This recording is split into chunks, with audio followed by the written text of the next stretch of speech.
ninguna manera tendrás por inocente al culpable y que visitarás la maldad de los padres sobre los hijos hasta la tercera y cuarta generación, pero que tienes misericordia a millares a los que te temen, aman tu nombre, reverencian tu pacto, guardan tu ley y tus mandamientos. Gracias, oh Dios, porque tu misericordia es nueva cada mañana y porque aquel que la buena obra empezó no descansará hasta terminarla. Gracias, oh Dios, porque nuestra esperanza está en ti y no en nosotros, en tu fidelidad, en tu elección, en tu misericordia, en tu redención, en tu sangre derramada que empapó la tierra y aún hoy empapa nuestras vestiduras, nuestros corazones y nuestras mentes. Gracias por la cruz del Calvario, gracias porque la tumba está vacía. Gracias, oh Dios, porque por encima de todas nuestras necesidades está la mano de un Dios supremo, soberano, poderoso, misericordioso, proveedor y compasivo. Gracias porque tú eres el Olam, el Dios de todos los tiempos, y desde la eternidad hasta la eternidad tú sigues siendo Dios. Gracias, Señor. Gracias por tus misericordias. Gracias por tu Espíritu Santo que se mueve en medio nuestro y nos vivifica y nos testifica de que somos hijos de Dios y de que estamos en el verdadero Dios. Gracias porque en ti, divino alfarero, hemos puesto nuestra esperanza para contar todas tus obras, y porque tus manos horadadas, heridas y resucitadas perfeccionarán la vasija de nuestras vidas para hacer de nosotros vasijas de honra, para la gloria y la honra y la alabanza del único que es digno de todo honor y toda gloria, Jesucristo nuestro Señor. Y oramos en el nombre del Padre, del Hijo y del Espíritu Santo, implorándote que tu Espíritu abra nuestro entendimiento, las vendas sean quitadas, las sorteras sean abiertas, oh Dios, y tu palabra fluya, corra y sea prosperada y cumpla hoy el propósito para el cual ha de ser proclamada. En el nombre de Jesús hemos orado, y fiel y verdadera es tu palabra. Amén.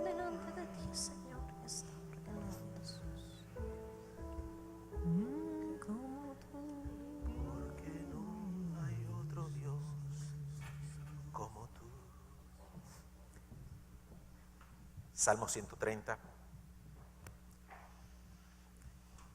Esperanza en que Jehová dará redención. Cántico gradual. De lo profundo, oh Jehová, a ti clamo. Señor, oye mi voz. Estén atentos tus oídos a la voz de mi súplica. Ya, si mirares a los pecados, ¿quién, oh Señor, podrá manifestarse? Pero en ti hay perdón para que seas reverenciado. Esperé yo a Jehová, esperó mi alma, en su palabra he esperado. Mi alma espera a Jehová más que los centinelas a la mañana, más que los vigilantes a la mañana. Espera Israel a Jehová, porque en Jehová hay misericordia y abundante redención con él, y él redimirá a Israel de todos sus pecados. Yo lo había leído muchas veces y tengo muchas fechas señaladas en ese salmo. La primera dice 4 de diciembre del 98, la otra dice 28 de abril del 2001, la otra dice 18 de enero del 2006, y así hay 6 o 7 fechas con anotaciones en momentos difíciles y diferentes en lo que el Señor habló a mi vida a través de ese salmo. Pero cuando yo leí esos 2 últimos versículos, espera Israel a Jehová, porque en Jehová hay misericordia y abundante redención con él, y él redimirá a Israel de todos sus pecados. Ustedes pueden estar seguros que el amén que yo pegué en mi habitación esta tarde fue mucho más fuerte que el de todos ustedes juntos acaban de tirar. Leímos la palabra y se oyeron 4 amén, amén. Gracias, mi hermana. Y hace falta nuestra hermana Marina también, que lo duplica de vez en cuando. Dice amén, amén. Gloria a Dios. Gloria a Dios. Salmo 130. ¿De qué nos habla el Salmo 130? Nos habla de muchas cosas, pero de manera particular vamos a ver las más profundas que allí suceden. Es un salmo que nos habla desde el mismo título. El título dice, esperanza en que Jehová dará redención. Pero nos han enseñado que al acercarnos a un texto, el texto debe hablarnos no solamente lo que nos dice, sino también que debe hacer preguntas en nosotros. Nosotros debemos acercarnos al texto con preguntas y el texto debe preguntarnos. Y surgen preguntas al leer el Salmo y al leer el título del Salmo. Preguntas como: ¿quién escribe? ¿Quién necesita redención? ¿De qué debe ser redimido? ¿Por qué tiene esperanza? ¿En quién pone su esperanza? ¿Cómo esperan los que tienen esperanza? Y así sucesivamente. Entonces, vamos, mientras nos hacemos cada una de esas preguntas, vamos a ir viendo qué el texto nos responde. Y el título es Esperanza en que Jehová dará redención. Lo primero que el título nos dice es que hay una condición específica espiritual. Y es la condición de esperanza. El autor está esperanzado. No importa lo que esté atravesando, el autor tiene esperanza. Tiene esperanza. Su condición espiritual es la de la esperanza.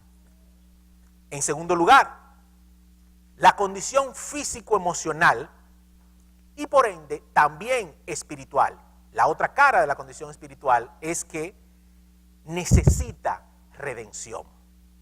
Si necesita redención, quiere decir que está prisionero, está atribulado, está esclavizado, está encadenado, pero necesita redención. Porque dice el título que es oración, esperanza en que Jehová traerá, dará redención. Entonces este hombre que tiene esperanza está prisionero de su pecado, de sus deudas, de sus dolores, de sus pasiones. Tiene cadenas alrededor, físicas o espirituales, pero necesita redención y él pone su esperanza en que Jehová la dará. Entonces, condición primaria, esperanzado.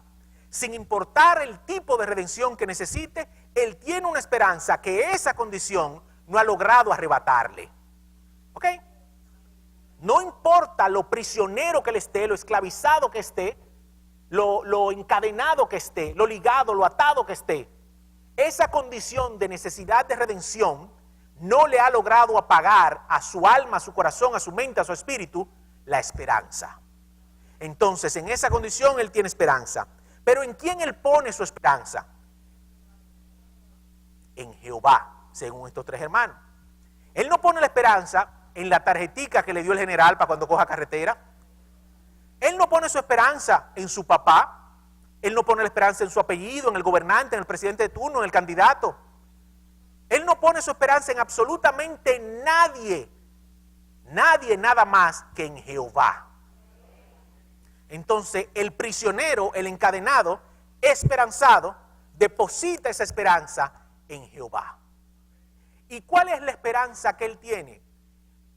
Hay una condición, un verbo, el verbo dar, conjugado en un futuro perfecto, dará. Su esperanza es que Jehová dará. No es que tal vez, no es que quizás, no es que puede ser, no es que dará. Ciertamente dará Jehová redención. Él está plenamente confiado en que Jehová es su redentor. Y por cuanto él sabe que Jehová es su redentor, él pone su esperanza en Jehová.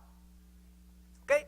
Entonces, el título nos habla de una condición, de un sujeto, que es Jehová, de un verbo y de una condición específica, la redención y la necesidad de redención. Aunque todos entendemos que sabemos lo que es la esperanza, una de mis pasiones es buscar los significados de las palabras, porque muchas veces creo que la palabra dice una cosa y en realidad dice otra, aparte de que hay modismos y hay interpretaciones culturales. Entonces fui a varios diccionarios, pero esta fue la que más me gustó. El diccionario electrónico definición.com, definición.de, lo define de la siguiente manera. La esperanza es el estado de ánimo en el cual se cree que aquello que uno desea es posible, ya sea a partir de un sustento lógico o de uno base a la fe. Repito, la esperanza es el estado de ánimo en el cual se cree que aquello que uno espera es posible. Aquel hombre esperaba redención Y él decide poner su esperanza, confiar, creer que esa redención va a ser posible. Y él tiene la posibilidad de ponerlo, valga la redundancia, o en una esperanza lógica o en una esperanza de fe. Y él decide, por encima de toda lógica humana y circunstancia, basarse en su fe. Y pone su esperanza en la fe de que Jehová dará redención. Entonces tenemos esperanza. Vamos a ver qué tipo de salmo es este. Hay diferentes tipos de salmos. Hay salmos proféticos, hay salmos históricos. Pero este salmo es de los que se considera salmos de ascenso gradual o cántico gradual. Ese grupo de salmos son específicamente 15 salmos que van desde el Salmo 120 hasta el Salmo 134. ¿Qué es lo importante de eso? Eso no es información para llenar tiempo, no. Eso tiene su importancia. Históricamente, los salmos graduales o cánticos graduales tenían un significado sumamente importante en el pueblo de Israel, porque eran cánticos que se entonaban, se cantaban, se declaraban o se narraban cuando los peregrinos o los ciudadanos normales subían o ascendían una escalinata, un monte o se dirigían hacia Jerusalén, que está arriba en el monte Sión. Por ley de Dios, el pueblo de Israel, donde quiera que estuviera, tenía que ir 3 veces al año de manera obligatoria al templo, a Jerusalén, a celebrar 3 fiestas. Durante ese peregrinaje, que podía durar de 2 días a 5 días, dependiendo del grupo de personas, si andaban niños, si no andaban niños, mujeres embarazadas, a pie, en bestias, duraba de 2 a 5 días, y durante ese tiempo ellos entonaban ese grupo de 15 salmos. Llegaba un momento en que había una escalinata en la ciudad de Jerusalén y ellos en cada escalón entonaban un salmo. Cada escalón se paraban, los levitas tocaban, ellos proclamaban y declaraban ese salmo. Y esos salmos, es precioso leerlo, usted lo puede leer en su casa, van narrando condiciones espirituales, manifestaciones del carácter de Dios y los atributos de Dios y la condición de su pueblo y la fidelidad de Dios a sus pactos y a sus promesas. Entonces, ¿qué sucede? Que este viaje de las ciudades más lejanas a Jerusalén podía tener de 144 a 193 kilómetros. ¿Y usted sabe qué? No había metro, no había helicóptero, no había carro, y ellos viajaban cantando. Nosotros está lloviendo y nos quejamos de que tenemos que venir a la iglesia.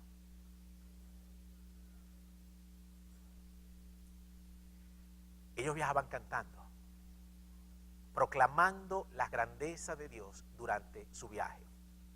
Yo le pregunto, y no me responda, ¿de qué hablaba usted hoy en el camino? ¿De qué habla usted cuando va a la casa de Jehová?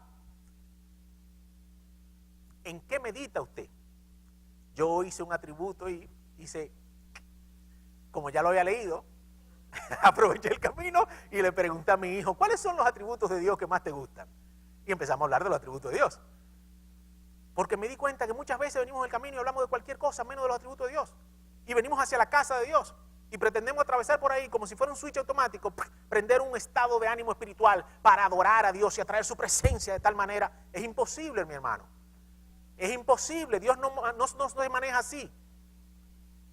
Para usted llegar a la casa de Dios, usted tiene que llegar en una condición específica y especial de adoración. Usted debe venir el camino entero bendiciendo a Dios, adorando a Dios, meditando en sus atributos, pensando en su condición. Usted debe venir en una condición específica en la cual su espíritu se goce.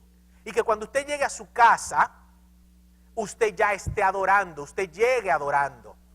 Usted no puede prender el switch de la adoración aquí porque todavía aquí el cerebro sigue maquinando los problemas. Usted se acuesta y se duerme a dormir y el cerebro se queda prendido en los problemas. Ahora imagínese a adorar. No es así que funciona. Usted tiene que venir como hacía Israel. Voy a la casa del Señor, voy cantando salmos, voy adorando, voy meditando de los atributos. Empecemos a hacerlo como ejercicio y usted va a ver que es diferente. Entonces, el camino eran 144 a 193 kilómetros, dependía si había que pasar o no por Samaria. Si usted era un judío ortodoxo, rajatabla se dice hoy en día, usted no pasaba por Samaria, porque eso eran judíos contaminados, impuros. Usted daba una vuelta de 50 kilómetros más. Pero usted sabe qué, se sentían más puros ellos porque habían caminado más. Los otros atravesaban Samaria, llegaban y le entregaban su genuina adoración a Dios, demostrándonos que no es porque usted camine más o menos, porque usted tenga más esfuerzo o menos, sino porque tenga un corazón verdaderamente rendido delante de Dios, reconociendo su condición, anhelando su redención e implorando su misericordia. Amén. Entonces, ¿qué sucede? Dice que, cuando ellos llegaban a Jerusalén, cantaban y alababan a Dios. Y al final de esos salmos, proclamaban la grandeza de Dios. Entonces, teniendo estos datos, vamos a ver qué nos dice el Salmo. Versículo 1. De lo profundo, oh Jehová, a ti clamo. Al igual que el título, el versículo nos señala a quién debemos clamar. A Jehová el Señor. Pero nos dice que cuando estamos encarcelados, aprisionados, necesitados de redención, nuestra oración no puede ser una oración simple. Ay, Señor, perdóname. Señor, mira, caí otra vez. El salmista dice de lo profundo. Y como no especifica, podemos hacer acopio de otros salmos. A veces el salmista decía de lo profundo de mi corazón. A veces decía de lo profundo de mi alma. Y a veces decía de lo profundo de mi angustia. Entonces, sea de lo que sea, de lo profundo que le está hablando, dice que es profundo. Entonces no es superficial. Es de lo profundo de nuestro ser que tenemos que clamar a Dios cuando tenemos batalla tras batallas que no hemos podido vencer. El otro día yo jugaba damas en mi celular, que me gusta mucho, y la máquina me había ganado 3 veces de corrido. Y yo le dije, no te apures, vuelvo pasado mañana. Lo apagué y lo dejé ahí. Empecé a meditar cómo ganarle a la máquina, y cuando volví 3 días después, le gané 2 veces de corrido. Porque fue una meditación profunda. Yo tenía que ganar, ya estaba desesperado. Entonces llega un momento en el que nosotros tenemos que desesperarnos de nuestra condición de perder. Llega un momento en la vida que tenemos que desesperarnos de que esa máquina que es el pecado, que es la circunstancia, que es nuestro hombre viejo, nuestra naturaleza, nos venza constantemente. Y tenemos que venir delante de Dios y de lo profundo de nuestro ser decirle, Señor, en ti soy más que vencedor. Yo quiero ganar. Yo necesito ganar, Señor. Pero es un clamor profundo, elevado a Dios, a aquel del cual viene nuestra esperanza. Entonces el salmista sigue diciendo, esta letra tan cada vez más pequeñas. Ok, entonces, dice el versículo 2, está en pantalla, gloria a Dios. Señor, oye mi voz, estén atentos tus oídos a la voz de mi súplica. Lo primero es que el salmista que conoce a Dios sabe que Dios oye. Oye mi voz. La oración tiene una condición, usted tiene que clamar, usted tiene que expresar. Y muchas veces eso es tan real que usted tira de rodillas y la oración no le sale. Porque el enemigo no quiere que usted hable, usted no quiere que usted abra la boca. Y usted piensa la oración, pero no la puede decir. Pero la palabra nos dice que hay momentos en los que usted tiene que hablar con su voz, expresar su condición, sus emociones, ir delante de Dios y decirle cómo usted se siente, sabiendo y estando confiado que Él está atento a su súplica. Desde lo profundo, suplico. Tenemos que entender el tipo de oración que está haciendo este hombre que está con necesidad de redención. Es el mismo tipo de oración que nosotros tenemos que hacer. La Biblia nos enseña cómo debemos orar, dependiendo la condición en la que estemos. Si necesitamos redención, si necesitamos liberación, tenemos que orar de lo profundo de nuestro ser, con súplicas delante de nuestro Dios. Y sigue diciendo, versículo 3, ya, si mirares a los pecados, ¿quién, oh Señor, podría sustentarse? Pero en ti hay perdón para que seas reverenciado. ¡Wow! El mismo Señor te dice, óyeme, tú no vienes delante de mí porque eres digno. Tú no vienes delante de mí porque lo mereces. Tú vienes delante de mí, que soy tu redentor, precisamente porque necesitas redención. Porque si yo miro el pecado de los hombres, ninguno es digno de estar delante de mí. Entonces el salmista lo sabe. Entonces el salmista no se siente hipócrita al volver una vez más delante de Dios, sino que le dice: Señor, si tú volvieras a mirar mi pecado, ya me hubieras consumido. No pudiera estar aquí en presencia de ti. Pero en ti hay abundante redención. Pero en ti hay perdón. ¿Para qué? Para que seas reverenciado. De lo profundo suplico, sabiéndome pecador, conociendo que Dios escucha mi súplica y produciendo su perdón en mí, reverencia a Dios. Es el perdón que opera de Dios en mí al saberme perdonado que hace brotar de mí reverencia a Dios por su fidelidad, por su misericordia, por su longanimidad, por su paciencia, por su amor, porque precisamente no nos pagó conforme a la multitud de nuestras maldades, sino conforme a su misericordia. Y eso no puede producir en nosotros absolutamente nada más que gratitud y adoración. Entonces el salmista sigue diciendo: espere yo. Es un asunto personalizado. Espere yo a Jehová. Esperó mi alma, en su palabra he esperado. Entonces el salmista nos revela la razón de su esperanza. Y la razón de su esperanza es el conocimiento que él tiene de Dios. ¿Y a través de quién le vino ese conocimiento? ¿De una emoción? No. ¿De un vecino? ¿Porque lo vio por una ventana? Tampoco. Vino a través de su palabra. En tu palabra he esperado. Si nosotros no leemos la palabra, si nosotros no conocemos al Dios bíblico, vamos a conocer una distorsión de Dios. Entonces, cuando usted y yo necesitamos redención, cuando usted y yo estamos aprisionados, encadenados, encarcelados, necesitamos ir a la palabra de Dios para que la palabra de Dios traiga dirección, traiga revelación de quién es Dios y en cuál de sus atributos nosotros podemos esperanzadamente apoyarnos y esperar. En tu palabra he esperado.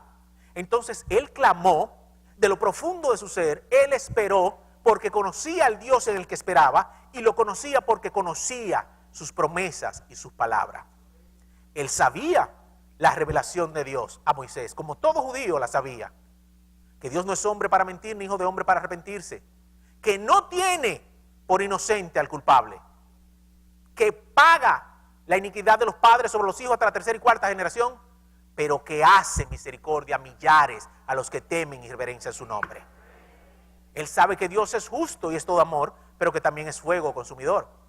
Pero conociendo su gracia y su misericordia, vuelve delante de Jehová. Y entonces dice, versículo 6, mi alma espera a Jehová. ¿Y qué es el alma? Nosotros sabemos que el alma es el asiento de todas las emociones del ser humano, de todas las percepciones del ser humano. Es la vasija que contiene el espíritu y está gobernado por la carne o por el espíritu. Y este hombre hace que su alma espere en Dios porque está viviendo conforme al espíritu, igual que el salmista David en el Salmo 103 le dice: bendice alma mía al Señor y no olvides ninguno de sus beneficios. En este momento, en medio de la cárcel, aprisionado, en el Antiguo Testamento hay un ejemplo de un hombre que espera en medio de su prisión a Dios. Y en el Nuevo Testamento tenemos el ejemplo de Pablo y Silas, que en medio de la prisión adoran a Dios. Desde el Génesis hasta Apocalipsis, Dios nos revela y nos enseña hombres necesitados de redención que sin importar su condición esperaban la esperanza gloriosa de los hijos de Dios en Dios, conforme a su fidelidad y a su redención. Entonces este hombre dice: mi alma espera a Jehová, oigan bien, más que los centinelas a las mañanas y más que los vigilantes a la mañana.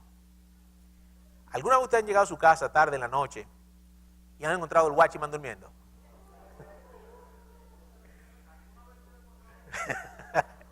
Amén, amén.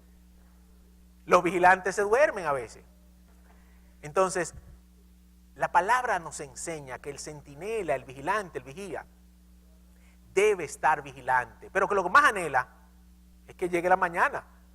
Por dos razones. Uno, lo relevan del turno. Y dos, porque en la oscuridad todo se distorsiona. En la mañana usted puede ver con claridad. Y usted puede avisar al enemigo desde lo lejos. En la noche a veces usted está de vigía. Y cuando usted es así, usted se da cuenta que el enemigo está de enfrente. Pero de día usted tiene posibilidad de observación a lo largo y ancho del campo, ya sea desde su torre, ya sea desde abajo, desde su puesto de guardia. Entonces el salmista hace una equiparación de cómo su alma espera en Jehová. No es de que, bueno, ya lloré y no ha pasado nada. No. El salmista espera a Jehová de la misma manera que un watchman, que un guardián, que un vigía, que un vigilante, que un raso, espera que amanezca. Con esa misma intensidad, nosotros a veces venimos a vigilia y a veces estamos más pendientes de que amanezca y que se acabe la vigilia que de lo que está pasando en la vigilia. Lo hemos experimentado. Si usted no lo ha experimentado, algunos de nosotros lo hemos experimentado. Entonces podemos tener esa sensación interna de lo que es la desesperación de que amanezca. Con esa desesperación, el alma del salmista espera a Jehová. Ahora, ustedes han leído, han visto, han escuchado alguna vez de que alguien que espera que amanezca se desesperance porque no amaneció. ¿Verdad que no? Ciertamente amanece cada día, ¿verdad? Porque es un decreto de Jehová. Es su ley inmutable que debe testificarnos a nosotros de su fidelidad. Entonces, tan cierto como que amanece, así de cierto es la redención de Jehová sobre aquellos que esperan su misericordia. Amén. Gloria a Dios. Entonces, dice el Salmo 7, espere Israel a Jehová, porque en Jehová hay misericordia y abundante redención con él. Wow. Gracias, mi hermana. Aleluya. Alabado sea Jehová. ¿Por qué? Porque en Jehová hay misericordia y abundante redención para con él. Hermano, la abundancia de la redención de Dios es inagotable. No se acaba, no se extingue. Su fidelidad, su misericordia y su gracia eran el motivo de la esperanza de este hombre, del gozo de este hombre. Usted está sin trabajo, usted está con una enfermedad terminal, usted está atravesando un problema matrimonial, usted está atravesando un problema de soltería, usted está atravesando la situación que usted esté atravesando. La misericordia de Jehová no se agota. Su redención no se acaba. Y su fidelidad es tan cierta como el sol que sale cada mañana. El salmista dice, espera Israel a Jehová, porque en Jehová hay misericordia y abundante redención con él. Y aquí hay una diferencia en dos palabras que parecen la misma. La primera es misericordia y redención. Y el salmista dice, en Jehová hay misericordia. ¿Qué es la misericordia? Es el atributo de Dios de no pagarnos a nosotros lo que merecemos. En él hay misericordia. Es una declaración contundente, eso es un axioma, eso es inalterable. En Jehová hay misericordia. Su naturaleza es misericordiosa. Pero aparte de que hay misericordia, dice también, hay abundante redención con él. Y aquí nos hace una separación similar a lo siguiente. Usted tiene hambre, yo tengo un sándwich, usted sabe que yo tengo un sándwich, yo pudiera quitarle el hambre, pero yo me como el sándwich yo solo. Yo no acciono en misericordia para quitarle su hambre a pesar de que yo tengo la capacidad.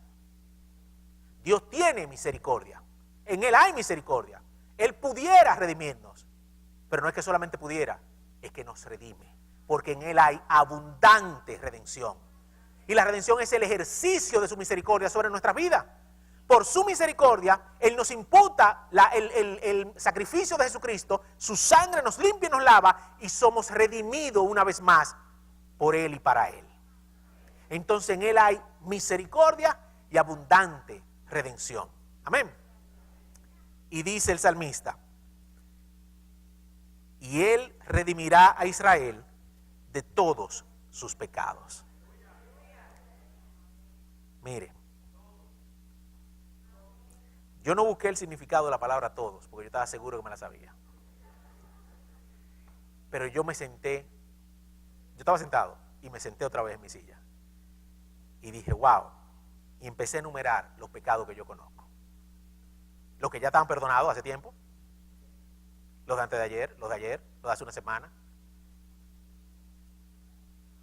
Y dije, e incluso los venideros. Y yo no pude hacer nada más que cerrar mi Biblia y darle gracias a Dios, porque en Él hay abundante redención. Yo no pude hacer nada más que allí mismo darle gracias a Dios, porque Él me decía, mi hijo, en mí hay misericordia y abundante redención. Espera en mí más que los centinelas a la mañana. Descanse en mi palabra, que tu alma se llene de mi palabra, que tú te sacies de mi palabra, que tú busques mi palabra, que tu esperanza esté puesta en mi palabra y que tu clamor sea desde lo profundo de tu ser, de manera constante. Espera en mí, porque en mí hay misericordia. Entonces, no importa cuál sea hoy nuestra condición, nos vamos de aquí con 3 cosas aprendidas, y quizás 4, como dice Proverbios. Una, cuando usted venga para la casa de Jehová, sepa que usted viene a celebrar fiesta primero. No importa su condición, no venga en el camino hablando de pelota. Hable de pelota otro día. Venga en el camino hablando de los atributos de Dios, de las maravillas de Dios. Haga un recuento de todo lo que Dios hizo por usted durante esta semana, para que cuando usted llegue a la casa de Dios, usted llegue con motivos más que abundantes para darle gracias. Y Rafa no va a tener que decir que los va a llamar uno por uno para que vengan y testifiquen, porque usted ahí sentado va a estar testificando, glorificando, exaltando a Dios, porque va a haber hecho memoria de su fidelidad. Entonces, primero vengamos a la casa de Dios, adorándole en un cántico gradual, subiendo, ascendiendo a su presencia. Segundo, no importa la condición de prisión en la que estemos, de encadenamiento, de ligadura, sepamos que en Dios hay esperanza para darnos redención.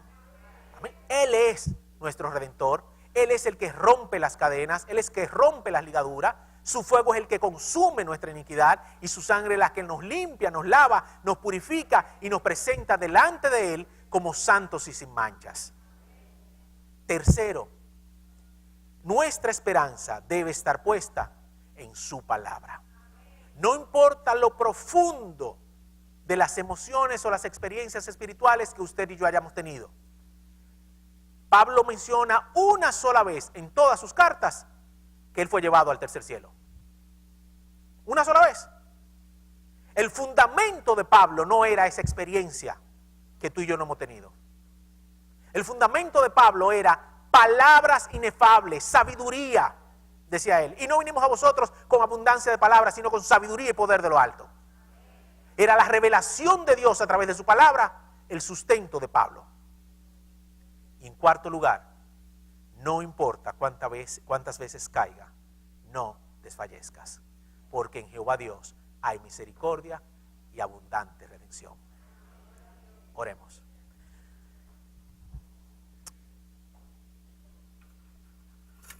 Padre, que si cualquier cosa esta noche se nos olvida, no se nos olviden esos 4 argumentos. No se nos olvide, Señor, que en ti hay misericordia y abundante redención. Que no se nos olvide, Señor, que tu palabra es nuestro fundamento.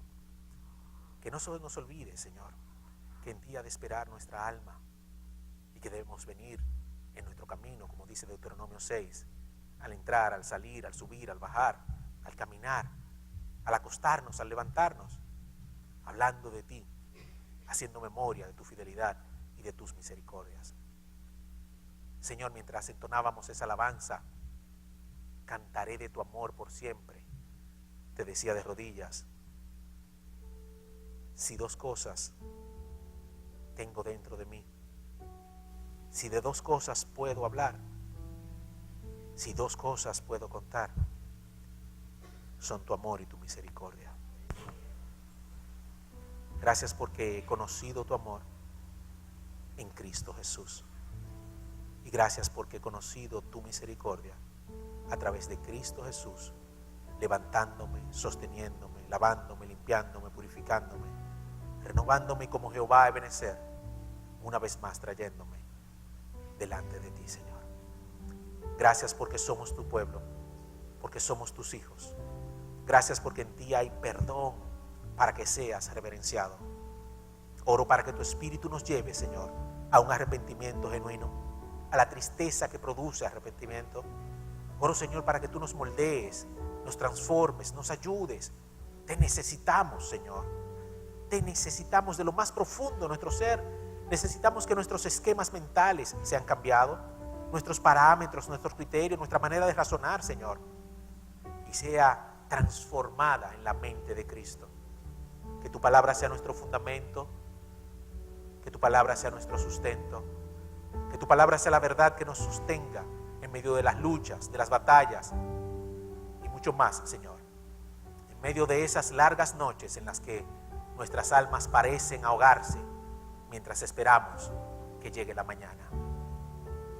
Señor, que nuestro conocimiento de ti a través de tu palabra, de tu bondad, de tu misericordia y de tu fidelidad sea el sustento de nuestro ser hasta el día de nuestro encuentro contigo, Señor. Que como el salmista podamos decir, ¿a quién tengo yo sino a ti? Y fuera de ti no quiero nada. En los cielos Jehová Dios, y en la tierra los brazos del Todopoderoso me sustentan. Gracias por tu palabra. Gracias porque nos has enseñado hoy a clamar a ti desde lo profundo de nuestra condición y desde lo profundo de nuestro ser. Que tu palabra sea sellada en nuestros corazones, Señor, y que tu palabra dé fruto al 100%. Que tu palabra no sea arrebatada ni por los espinos, ni por los afanes, ni por el enemigo, sino que sea semilla abundante para la gloria y la honra de tu nombre, mientras brillamos en medio de esta generación perversa como luminarias, porque como el salmista podamos decir, tú, Jehová, encenderás mi lámpara, Jehová mi Dios, alumbrarás mis tinieblas. Gracias, Señor, porque tú eres mi luz y mi salvación, ¿de quién temeré? Tú eres, oh Dios, tú eres, oh Dios, el único y maravilloso Dios. Cantaremos de tu amor por siempre una vez más, Señor. Lo declaramos en el nombre de Jesús. Ayúdanos a cantar de tu amor cada día de nuestra vida. Vamos a entonar una vez más esta alabanza y vamos a decirle a Dios desde una perspectiva nueva: cantaré de tu amor por siempre. Y que esa eternidad comience hoy en nuestras vidas.